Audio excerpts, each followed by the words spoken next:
Hello everyone, and welcome to the Akashic Tarot, your reading for today.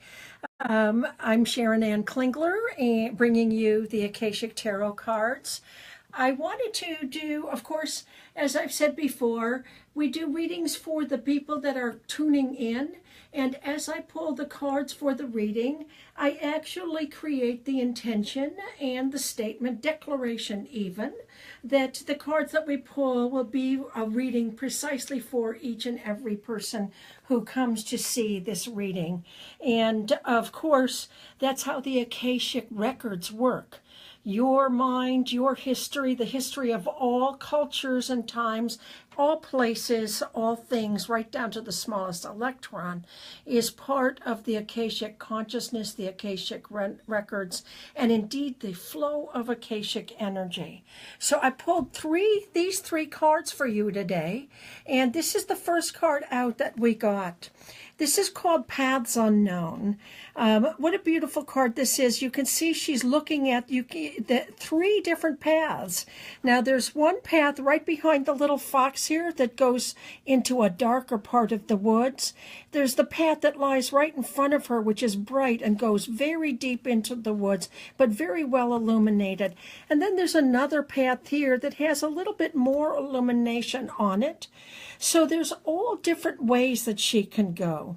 And one of the things that this card tells us is that when we are considering alternatives that lie before us, we tend to choose the direction that is most obvious for us, and indeed even in our expectations or in the outcomes that we seek, and indeed the techniques or the methods that we use to achieve those outcomes, we actually participate in only those that seem apparent to us.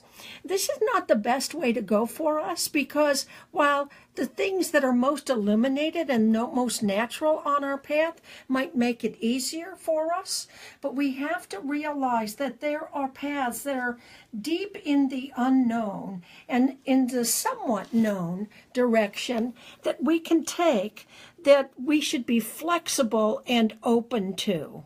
So right now, one of you, all of you, I should say, have in some way a path that lies before you. Now, some of this could have to do with your home life, getting a new house. Some could be a relationship life, moving into new levels of a relationship or a whole new relationship entirely. And some of this might, for some of you, this might be a work situation.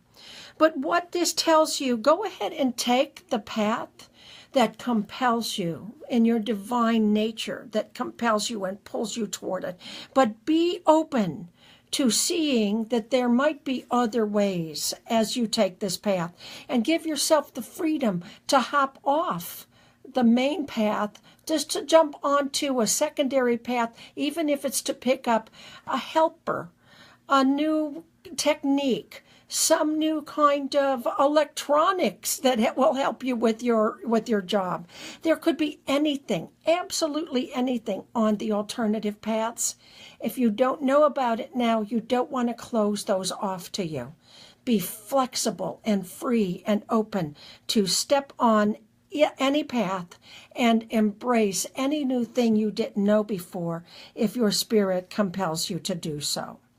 And then following this card, the paths took us right into the card that is called Sangha, the community. Now, Sangha is the Buddhist word for community, and we see that this is a community of many different peoples, and of course there are lots of different things that indicate that. We have Native American symbols here, we have Egyptian symbols here, we have Buddhist symbols here. There's so many different communities that you can have in your life, both spiritual communities, personal communities, and indeed job and relationship and family communities. So as your path takes you through your direction on what you want to go. Don't be surprised in the next month or two if you don't find a community who is there to help you. This community is something that you may already know about, or you may not yet know about. It might be one of those things that lie on one of the secondary paths. Oh, I didn't think about joining a book club. Maybe that will help me, or a writer's group. Maybe I will see what happens with my writing with that. Any kind of group, or a healing club, or any meditation group, a development circle. It doesn't have to be of only a spiritual nature, although, of course, spirituality is what brings our force to light and life in our lives.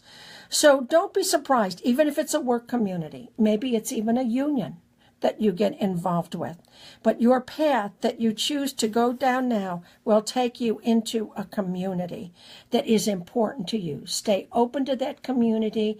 These are people that will be helpful and will also be supportive and connecting in some of a like-minded way to you, okay? Even not all of the individuals may be like-minded. A community is a group. A group has different, personalities, and some of those personalities have different agendas. But know that in a large way, a community is here to support you as you follow your path. And then as we go into the next card, we find the Archangel Raphael. I love this card. Actually, for some reason, it feels as if I see him a lot in my readings too.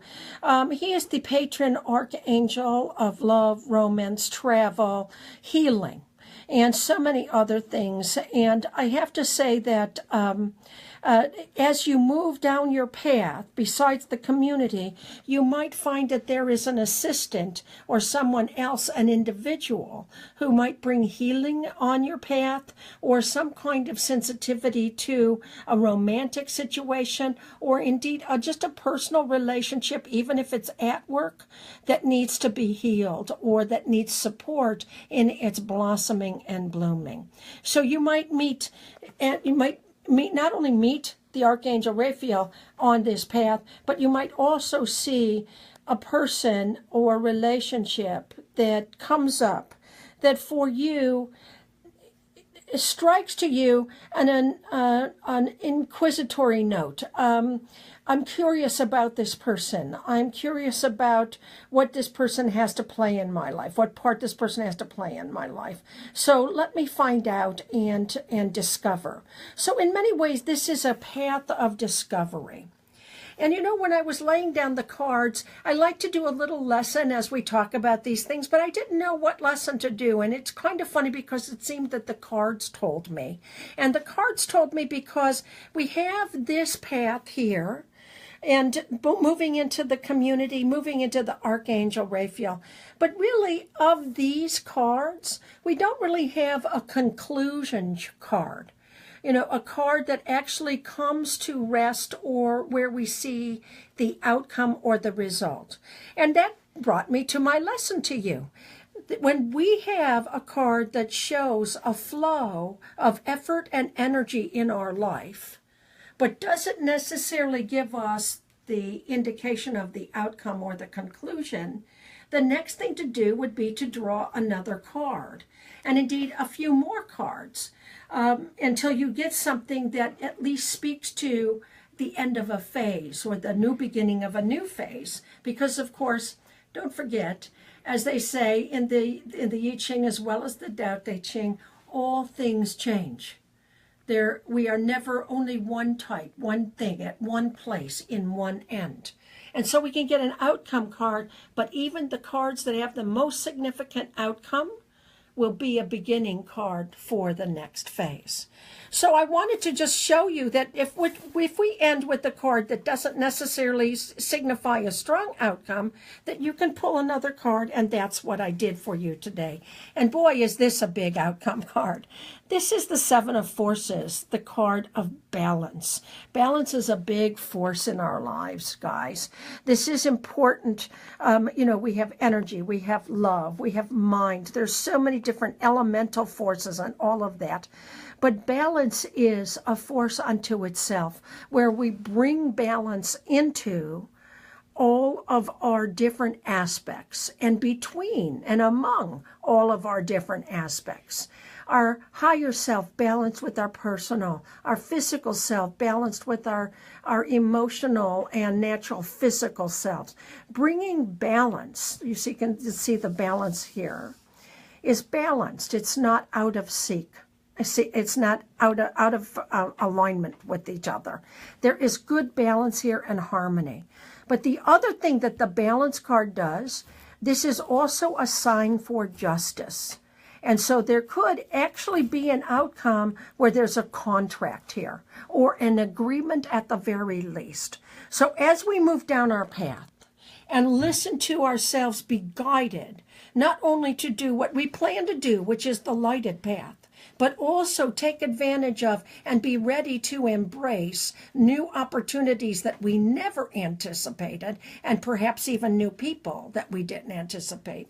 We will find helpful communities as we move down our way, and actually the Archangel Raphael will signal to us a person on that path whom we have met, with whom we may even have some past life ties, that we are going to actually bring a balance and a new natural order to things, moving right into the balance card. And as we pursue all of that, we move into a balance of our own energy within all of our own systems, within the relationships that we have and the communities that we have.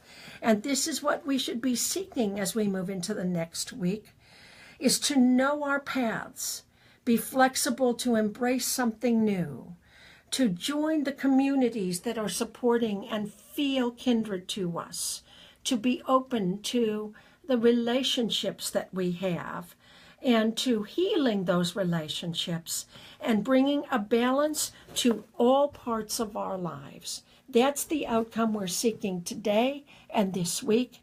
And I very much appreciate you joining us this week for our little mini lesson in the tarot and Akashic Tarot reading.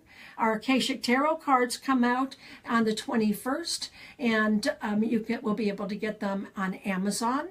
And feel free to join me next week as we do another Akashic Tarot reading for you. God bless you, everyone.